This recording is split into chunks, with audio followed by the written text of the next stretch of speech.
അച്ഛനും അമ്മയും പറ്റുന്ന വിധത്തിലൊക്കെ മുത്തശ്ശി തരുന്നുണ്ടാവുമല്ലേ? ഒന്നും ഉണ്ടാവില്ല. തീർത്ഥാടനത്തിന് ഞാൻ പോവാണെന്ന് എഴുതി വെച്ച എഴുത്ത് ഇപ്പൊ തന്നെ അവരുടെ കയ്യിൽ കിട്ടിക്കാണും. ശല്യം ഒഴിഞ്ഞല്ലോന്ന് കരുതുന്നുണ്ടാവും.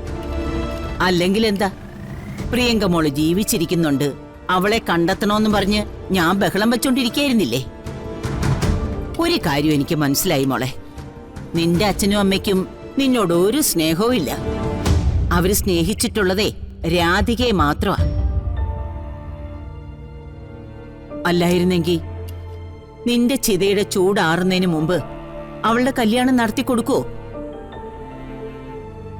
അതും അത്രയും നാളും നിന്റെ ഭർത്താവായി ജീവിച്ചവന്റെ ഒപ്പം.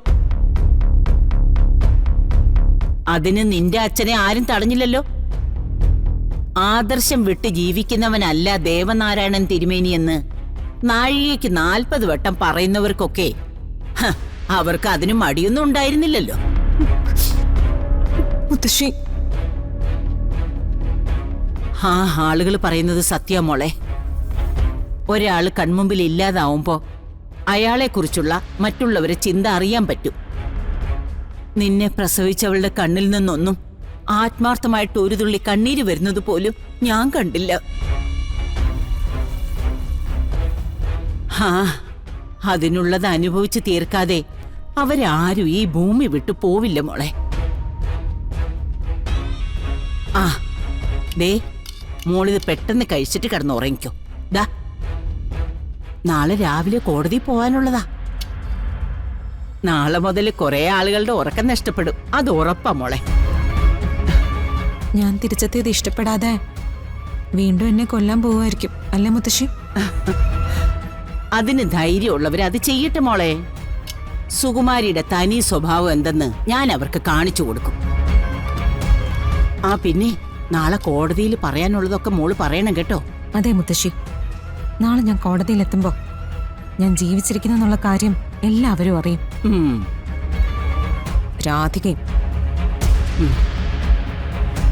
അവളും വരുണും കൂടി വിവാഹം കഴിക്കാതെ തന്നെ ഭാര്യ ഭർത്താക്കന്മാരായിട്ട് ജീവിക്കുമ്പോ ഇടയ്ക്കിടയ്ക്ക് അവൾ എന്റെ അടുത്ത് വരും. എന്തിനാന്നറിയോ? വരുണിനോട് നല്ല രീതിയിൽ പെരുമാറാൻ, വരുണിനെ സ്നേഹിക്കാൻ, അങ്ങനെയൊക്കെ എനിക്ക് പറഞ്ഞു തരാൻ. പക്ഷേ അതൊക്കെ എന്തിനാണെന്ന് എനിക്ക് ഇപ്പോഴാ മനസ്സിലായേ. ഞാൻ വരുണിനോട് അടുക്കാൻ തുടങ്ങുന്ന ഓരോ നിമിഷവും വരുൺ എന്നെ വെറുക്കും. ആ വെറുപ്പിലൂടെ വേണമായിരുന്നു അവൾക്ക് വരുണിനെ സ്വന്തമാക്കാൻ. അച്ഛനും അമ്മയും അവക്കൊരു ജീവിതം കൊടുത്തതല്ലേ. ഇത്രയും നാളും നമ്മുടെ വീട്ടിൽ നിന്നും വളർന്നവളല്ലേ. എന്നിട്ട് അവൾ എന്നെ കൊല്ലാൻ ശ്രമിച്ചു എന്ന് പറഞ്ഞ? ഹെടി, ഒന്നും കാണാതെ അല്ല പണ്ട് മുതലേ അവളെ എതിർത്തോണ്ടിരുന്നത്. അവളെ പോലെ ഒരെണ്ണം മതി ഒരു കുടുംബം തകർന്നില്ലാതാകാൻ. നാളെ തീരുവല്ലോ എല്ലാം. നാളെ തന്നെ തീരുവല്ലോ അവളുടെ സുഖജീവിതവും.